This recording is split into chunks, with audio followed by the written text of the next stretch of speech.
Hello and welcome to Talking Open for Climate Justice, a limited-run podcast series created by Western Michigan University Libraries. I'm your host, Sarah Volmering, and this week we're shining a light on open access and how it helps foster solutions for some of the greatest challenges facing our planet. Before I welcome today's guest, I want to start from a place of mutual understanding. What is open access? Open access is free, immediate access to research online. When research is published as open access, anyone, anywhere in the world can access it for free and use it to fuel their own research. You might be wondering what open access has to do with climate justice, and that's exactly what we're exploring in this series. Today's guest is Dr. Ron Kramer. Dr. Kramer's latest book, Carbon Criminals, Climate Crimes, analyzes the looming threats posed by climate change from a criminological perspective. His previous books focus on crimes at the government and corporate levels and the intersection between the two. Dr. Kramer is a professor of sociology at Western Michigan University and is the recipient of several teaching awards, including the Larry T. Reynolds Award for Outstanding Teaching of Sociology and the Charles Horton Cooley Award for Distinguished Scholarship in Sociology. He is currently working on a book about nuclear weapons and international law, and he hosts the award-winning cable television program Critical Issues, Alternative Views on the Public Media Network in Kalamazoo. Today, he'll share his perspective as a sociologist on climate justice and open access. Dr. Kramer, welcome to the podcast. Thank you for having me. This week, we're talking about open access and climate justice. So we thought we'd start with, what does climate justice mean to you? Climate justice has two major components. If you talk to anyone who works on climate policy, they will generally talk about mitigation efforts and adaptation efforts. Mitigation refers to keeping greenhouse gases in the ground, right? Or reducing the amount of greenhouse gases that are put into the atmosphere. And so that's a very, very important component, the primary thing that we probably need to be doing. But people also realize that climate disruption is already here, right? It's already happening, and there's more of it built into the system, no matter if we eliminated all greenhouse gas emissions today. And so we also have to think about how do we adapt to the climate disruptions that are occurring. So both of these things have an element of justice to them. On the one hand, not everyone is responsible for greenhouse gas emissions. In fact, in my book, I talk about the carbon majors. There are about 90 organizations. They're mostly fossil fuel corporations, as you can imagine. Some are government agencies, government-run oil companies. But these 90 organizations are responsible for about 70% of all the emissions dating back to 1751. So that's why they're the majors, the carbon majors. They're the ones that are mostly responsible. And yet, they've not been held accountable in legal and political circles. They have been able to evade government regulation for the most part. They've been able to evade legal accountability. And there's an element of justice to that. The people that have caused the problem ought to be held to account. There ought to be some legal accountability. They should be paying reparations in some form or other for the damages that they've caused. And they need to be held accountable for the wrongdoing that they've engaged in. I'm a criminologist, and we always talk about punishing offenders or holding them accountable. And in this case, these climate criminals need to be held to account. So that's one element of justice that I think is involved. Most of the time when people talk about climate justice, however, they're thinking about those that are most affected by climate disruptions. Climate disruption might be a new term for many Americans, even those who are familiar with climate change. According to NASA, the evidence for rapid climate change is compelling, from rising global temperatures, shrinking glaciers and snow covers, to increased frequency of extreme weather events. Changes in our climate can lead to changes in other areas of our lives too. Climate disruption refers to what has been or will happen as a result of climate change, how we grow our food, the weather we experience, and even where we can safely live are all examples of potential climate disruption.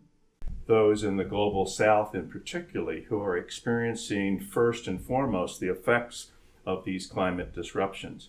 And of course, these are people that have had no responsibility whatsoever for creating the problem. They didn't throw any of these greenhouse gases up into the atmosphere, and yet they're being dramatically affected by storms and by drought conditions and agricultural failures. And these are the people that we see becoming climate refugees, who are forced, because of climatic conditions and the economic problems that it creates, to flee. And so these are folks that have been victimized by climate change, and yet they have no responsibility for creating the problem. And so the issue of justice is, how do we deal with them fairly, right? Mm-hmm. Climate change is not fair. Mm-hmm. It's not fair. It's affecting people who have no responsibility. And yet global north, the wealthy industrialized nations who have created most of the problem, are slow, let's say, to react to the problems they've created, and have been slow to develop the financial resources and other kinds of policies and procedures that need to be put into place to help people survive, first and foremost, but adapt to the climate disruptions that are already occurring and will continue to affect these people. What do you think influenced your understanding of climate justice? You mentioned you're a criminologist, you're a sociologist. How did that influence your understanding of climate justice? Well, at first, I just wanted to be a good citizen and inform myself about the climate issue. I had been collecting books on climate change for some time, and thinking, well, this is something I need to pay attention to. I was busy on other projects, but at one point, around 15 years ago, I had some time, and I devoted it to studying the climate issue. But the more I read, the more the concept of crime kept popping up. People who were talking about global warming and climate change kept using the terminology of crime. And it's a crime what the government did here by not addressing the climate issue. It's a crime the way fossil fuel companies continue to extract and market and cause to be burned fossil fuels. It's a crime the way there's socially organized denial of the climate issue in order for fossil fuel companies to continue business as usual. And so I was so struck by the use of the term crime, I thought, well, I'm a criminologist. Maybe I should look into this from a criminological perspective. You have a different perspective than many of us might have when thinking about climate change. I'm interested in the concept of carbon criminals or carbon majors and where that originated from. The concept of carbon majors is not mine. I'm using it. It's been identified by a number of other scholars who have done research, and most of their work I find in open access sources, as we want to talk about here. So the concept of carbon majors was identified by others, but I came across that and I realized how quickly that fit into the theoretical approach that I was taking, focusing on corporations and government agencies. What do you think are the biggest challenges in the climate justice movement? The biggest challenge is, how do we create the political will to do what we know we need to do?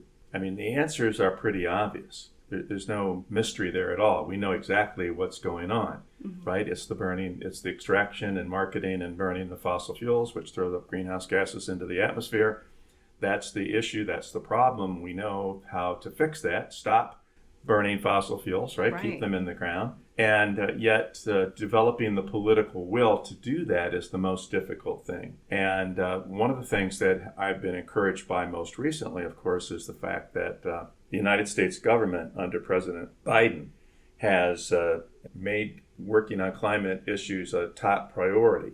And of course, the recently passed Inflation Reduction Act, which, how's that related to climate change? But if you really look carefully at that bill, you'll see that it's mostly a climate change bill. Most of the provisions in there are related to dealing with the climate crisis. The Inflation Reduction Act was signed by President Biden on August 16, 2022. The act includes a number of measures aimed at addressing inflation, including prescription drug and tax reform, but also credits and incentives for clean energy jobs and other initiatives. And so finally, we've had some political action, but in my book, I trace out decades of political inaction. The political omission has been a major problem. Finally, we're beginning to see some action. And even at the international level, we've had what are called Conference of Party meetings based on the United Nations Framework Convention on Climate Change. We've had those Conference of Party meetings every year. And it wasn't until 2015 at the Paris Conference of Parties that we finally had some action. We finally had a treaty, not a treaty, but an agreement. But that was really the first time we had a major breakthrough in terms of the world coming together and saying, yes, we are going to do something. Each of us are voluntarily going to contribute to this process. We're all going to pledge to reduce our carbon emissions. Now, again, Paris was a great first step after all those years of inaction, but something much stronger is still necessary. We really do need an ironclad treaty. Again, developing the political will, both within the United States to take climate action and also at the international level, that's the biggest problem. We know what to do. We just need to have the political power to make it happen, to do it. On the consumer level, I guess on the individual level, I think it's clear that, climate change, climate justice, these words are used more in everyday life. But what have you observed in terms of the individual impact? One thing is that people, again, have a higher level of consciousness of the problem and therefore look to ways in which they can help with their own individual practices as consumers, right? And so we see people who pledge not to fly, or who buy electric vehicles or hybrid vehicles, who try to adjust their diet, who try to turn out the lights and turn down the air conditioning and take all kinds of individual steps to lower their own carbon footprint. But there's a larger problem here, and that is the concept of individual carbon footprint was actually created by the fossil fuel industry. And the reason, again, is what they want to do is deflect responsibility, right? Remember, the carbon majors are responsible for 70% of all the carbon emissions going back centuries. They want to deflect responsibility. Well, if you would just change your own lifestyle and travel less and turn off the lights more and don't eat meat, we could deal with this problem. I mean, those individual things are important. I'm glad people are taking individual responsibility and making those kinds of changes in their personal life as consumers. Even if everyone tried to do that, it wouldn't be enough. We need to have other kinds of political structural changes to take place if we're going to deal with this problem, and we're going to hold global warming below the 1.5% Celsius that we agreed to at Paris. And again, whatever individuals do with their own lifestyles is good and important for symbolic reasons and practical reasons, but it's not enough. And in fact, the fossil fuel companies want us to feel guilty about that, so we don't blame them. We don't turn our attention to their important role, their most important role. And so it's a form of deflection. It's another form of climate denial. What are you finding in terms of information on climate change that's freely available to researchers or even just concerned citizens who are interested in learning more about what's happening? Well, there's a ton available out there, and I drew heavily on it in writing my book. Was there an area in your research where open access information was especially helpful? So I'm not a climate scientist. I'm a sociologist. I'm a criminologist. I'm not a climate scientist, but I knew that I had to have a chapter that outlined the science, right? Here's what scientists have known for over 100 years. Here's what they've been saying. Here are the latest findings. Here are the issues. Here are the ecological consequences. And so I had to really make sure I was covering that. And what I found was that there's just a tremendous wealth of material available out there, all kinds of different science journals and environmental journals that are directly related to climate change. So it was a tremendous resource to draw on, and I couldn't have written the book without access to that information. What do you see as the value of open access publishing, particularly around climate research or other maybe scientific research? Well, just discovering things that you need to know, but probably if you're not a climate scientist, you wouldn't know right off the bat.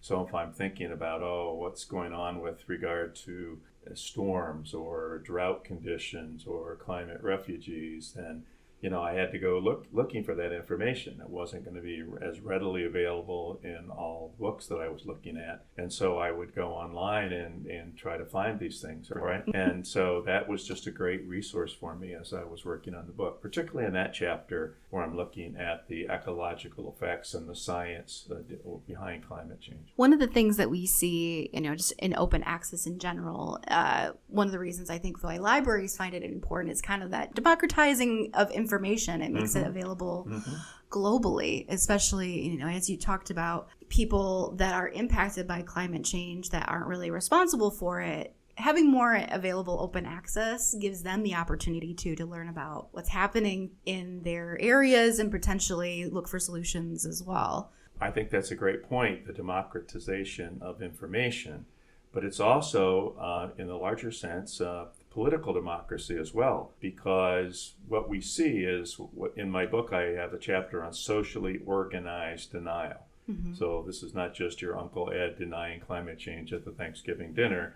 This is an organized effort by the fossil fuel companies who make contributions to conservative think tanks and who fund bogus research or propaganda denying the effects of climate change or trying to deflect responsibility for it.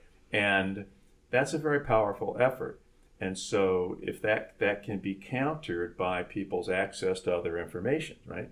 You read some of this propaganda that's being put out by the fossil fuel companies or by some of these conservative think tanks, and you can go and check on it, right? And you have available to you these sources online to really check into that. Reputable sources, right? We're talking now about scientific journals that have a peer-reviewed process and are based on evidence and logic, not just somebody's opinion on a website, right? It's invaluable to have those resources to check on the propaganda efforts that are being made by the socially organized denial movement. So I think it's played a really critical role in helping to counter that denial. So when you think about the movement towards climate justice, is there anything that gives you hope? Well, there's a lot of discussion right now about something called climate grief. Again, dealing with this can be very depressing. And when I teach my course on climate change and society, I put a sort of a statement on my syllabus to tell students, hey, some of the stuff that we're going to be reading and talking about is pretty heavy, and it might cause you to feel some anxiety, some climate anxiety, some climate depression. But one of the things I think that helps us deal with our climate anxiety is getting engaged in the issue, right? Joining an organization, becoming part of the larger climate movement. And so the fact that we have these organizations, 350.org is a tremendous organization started by Bill McKibben, who's one of the most important climate activists around. And there are others. Sunrise is an organization mostly of young people who have become very involved. And Greta Thunberg, the young Swedish schoolgirl who went on strike and has become an important figure and has kind of created a movement of climate kids, as one journalist put it. The climate kids are coming. And so that's what gives me hope, that the young people seem to be energized and mobilized. It's their future that's on the line. They see the issue clearly. They're willing to get in there and get involved and do some of the heavy political lifting that needs to be done. And that there are organizations that they can join and can assist them, provide them resources. To have a social movement be effective, you have to be able to draw on certain kinds of resources, and you have to have organizing skills. And we're beginning to see a lot of that fall into place with the larger climate movement. So that's what gives me hope. The young people that are getting involved in the fact that an organized climate movement has really developed and has some clout now. And remember, we've got to counter the lobbying and the resources of the fossil fuel industry. There's a lot of political activity out there that's try to keep things the way they are to protect the fossil fuel industry, keep things as normal as possible in terms of the extraction of fossil fuels. And so we've got to have an organized movement on the other side that can counter that and put pressure on government agencies and politicians to do the right thing. You mentioned teaching a course on climate change and society. What's that experience been like for you and your students? There are tons of courses all across the campus that deal with this issue. Mine is just one of them. Mine is in sociology, but there are tons of courses in geography and political science and biology, and go across the curriculum. And we have a body here called the WMU Climate Change Working Group. And one of the good things that we do is to create courses for our students to take to become informed about this issue. But we also hopefully are providing them with opportunities to engage in research or get active politically on the issue through different connections that we have in the community. Your approach to climate change or climate justice is from a criminological perspective, but it sounds like there's so many different ways climate change is affecting our world. How important is it to have an interdisciplinary or holistic approach to climate justice? I think it's critical. And when we started the working group, that was our intent, to create an interdisciplinary group of scholars here at the university who could work on the issue. And it's just been invaluable. You know, as a sociologist, I have a particular perspective on climate change, but I've learned so much from my colleagues in biology and geography and other hard sciences about the climate change issue. And I hope they've learned something from me in terms of the sociological aspects of it. And we had the political scientists in there, because that's important, obviously, with regard to the politics of the issue. So, yes, having that interdisciplinary approach has just been critical. And I think we've all helped each other and we've reinforced each other's efforts because of the interdisciplinary nature of our working group. Kind of goes back to that idea of sharing information, making your information open. Exactly. It fits in exactly with what open access is all about. And here we're doing it at the university level, and that provides us with access to resources in the outside world that we need to do our work. We're coming to the end of our conversation. Dr. Kramer, is there anything that you want to share with our listeners about climate justice and open access? Just that I would hope people get involved in the issue. It's the most urgent issue of our time. It's so easy to get distracted by all the other important issues that are out there, and there are many. But this is the most important issue that we face. And so I would hope that people would educate themselves about the issue, join in the movement if they feel that's a path for them to take, and to spread the word about the climate crisis and the fact that we do need to take some actions to deal with the climate disruptions that are already occurring and are going to come at us even harder and faster in the future. Thank you so much for joining us. Thank you. Thank you for listening to Talking Open for Climate Justice, a podcast created by Western Michigan University Libraries for International Open Access Week. For more information about open access, visit our website, wmich.edu/library/open-access.